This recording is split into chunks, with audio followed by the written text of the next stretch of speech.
Okay, so in my last video, I mentioned that I was going to show you how to do this transition.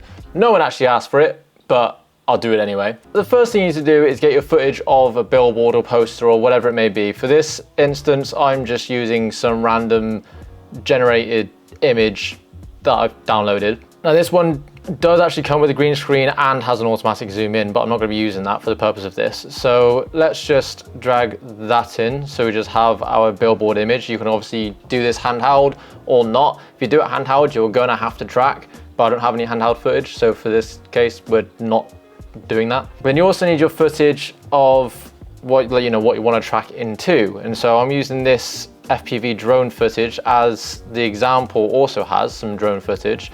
And I'm going to drag that underneath. So what you want to make sure that you do with the drone footage is, obviously at the moment it's moving, so that won't work. It needs to be a still image to start off with, and then you zoom in to the moving image to make it be a seamless transition. So we're going to duplicate this by holding Alt and dragging it across.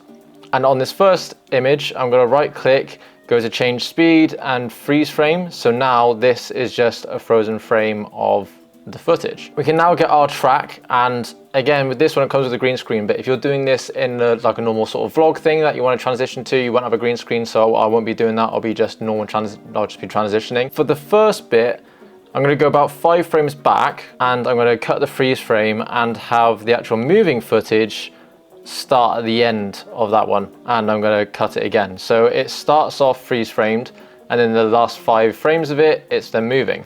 And then it will then transition to the rest of it. So now you've got both your pieces of footage. You want to make sure that it's just this track visible, your overlay track, and head into Fusion.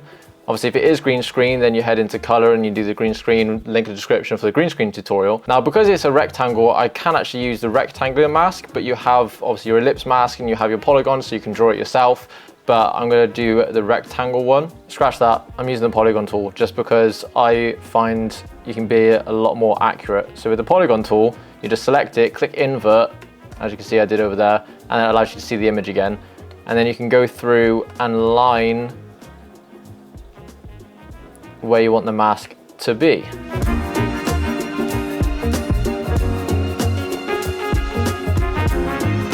So the other thing that you want to try and do now that you've got the mask all set is you want to resize your original image to fit, because you don't want it to be too large, and also you might want it to show something specific, like these mountains, for example. Because if I had it on full height, then the mountains would be very zoomed in, and that looks weird. So if you do that, then it looks a little bit better, and you'll obviously have to copy these settings to the other ones. So if you Control C, so you've adjusted the transform, you Control C on that clip, you can highlight any other clip and Alt V, and you can select what you want to change. So I want to change the position as well as the scale and zoom. Why is my mouse looking like that?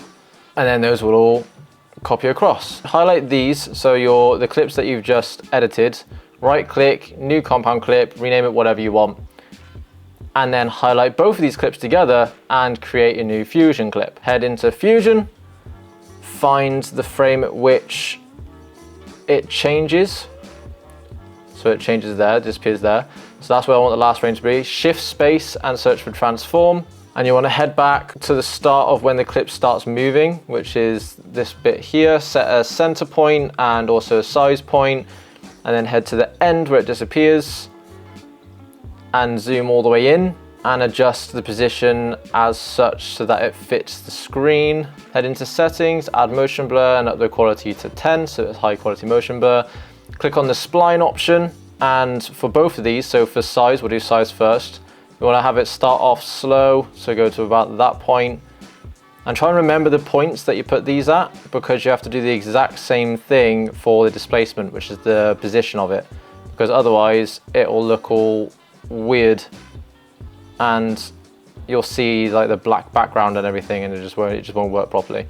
So now you have the spline as well, and then you should have a transition like this.